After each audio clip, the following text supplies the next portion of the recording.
सोचो अगर एमसीयू का नेक्स्ट बड़ा इवेंट मल्टीवर्स नहीं, न्यूयॉर्क की स्ट्रीट्स पर लड़े जाएं और विलन हो गवर्नमेंट के अंदर बैठा हुआ। मार्वल स्टूडियोज बहुत चुपचाप एक ऐसी इवेंट की तरफ बिल्ड कर रहा है जो फ्लैशी नहीं है, कॉस्मिक नहीं है, लेकिन डेंजरसली पर्सनल है। ये एक ऐसी कहानी है जहाँ हीरो बनना ही सबसे बड़ा जुर्म है और इस इंस्पायरेशन का नाम है डेविल्स रेन। अब तक एमसीयू ने एलियंस, गॉड्स और टाइमलाइंस के साथ खेला है। हमने थैनोस को देखा, कैंग को देखा, लेकिन पिछले कुछ सालों में मार्वल का फोकस बदल रहा है। रिसेंट प्रोजेक्ट्स देखो, हॉकाई, इसमें हमें किंगपिन की वापसी दिखाई और न्यूयॉर्क के क्रिमिनल अंडरवर्ल्ड की एक झलक दी। इको, इसमें किंगपिन के पावर और उसके ब्रूटल पास्ट को और गहरा किया गया। डेयरडेविल बॉर्न अगेन, ये शो सीधे सीधे किंगपिन और मैट मुर्डॉक की राइवलरी को एमसीयू के सेंटर में ला रहा है। ये सब एक ही डायरेक्शन में इशारा कर रहे हैं, street level heroes, street level consequences, और इन सब का सेंटर है न्यूयॉर्क सिटी।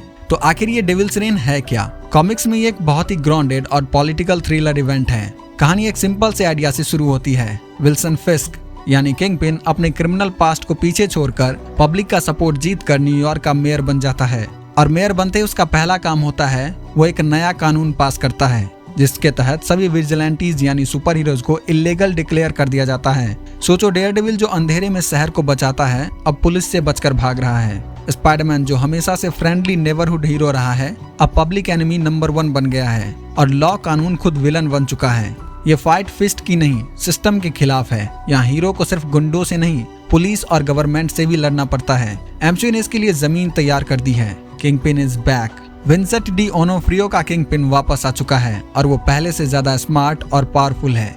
इको के पोस्ट क्रेडिट सीन में हमने साफ देखा कि उसकी नजर मेयर इलेक्शन पर है। ये कोई छोटी हिंट नहीं है। डेयरडेविल बॉर्न अगेन शो एक ग्राउंडेड क्राइम थ्रिलर की तरह बनाया जा रहा है। इसका मतलब है कि फोकस पावर्स पर नहीं बल्कि शहर की पॉलिटिक्स और क्राइम पर होगा। और सबसे इम्पोर्टेंट पीस है स्पाइडरमैन। नो वे होम के बाद दुनिया पीटर पार्कर को भूल चुकी है।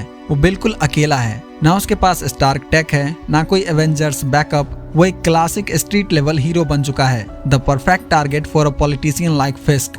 रिपोर्ट्स के मुताबिक मार्वल एक street level crossover event plan कर रहा है जो शायद स्पाइडरमैन 4 या एक डेडिकेटेड डेविल्स रेन सीरीज हो सकती है। इसमें हमें कौन कौन देखने को मिल सकता है? स्पाइडरमैन इस इवेंट का इमोशनल कोर होगा। डेयरडेविल किंगपिन का सबसे बड़ा दुश्मन। केट बिशप हॉकाई की सक्सेसर जो न्यूयॉर्क सिटी में एक्टिव है। द पनिशर जो शायद किंगपिन के नए कानून का फायदा उठाकर अपना काम करेगा। Jessica Jones and Luke Cage. अगर मार्वल इन्हें वापस लाता है तो ये उनके लिए परफेक्ट कमबैक होगा। ये एवेंजर्स के स्केल पर नहीं होगा लेकिन इसका इमोशनल डैमेज शायद उससे भी ज्यादा हो। ये एवेंजर्स की नहीं, डिफेंडर्स की वॉर होगी।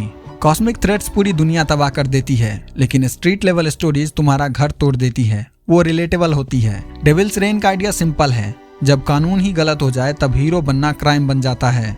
ये आज के पॉलिटिकल क्लाइमेट से भी कनेक्ट करता है जहाँ पावर और परसेप्शन का खेल चलता है। इसे एमसीयू एक बार फिर रेलेवेंट और थॉट प्रोवोकिंग बना सकता है। अगर मार्वल ये इवेंट सही से एग्जीक्यूट करता है तो ये सिर्फ एक मूवी या शो नहीं होगा, ये एमसीयू का रिमाइंडर होगा कि सबसे डेंजरस विलन्स स्पेस में नहीं होते, पावर से आते हैं। तुम्हें ये वीडियो कैसा लगा नीचे कमेंट्स में जरूर बताना और सब्सक्राइब करके ही जाना।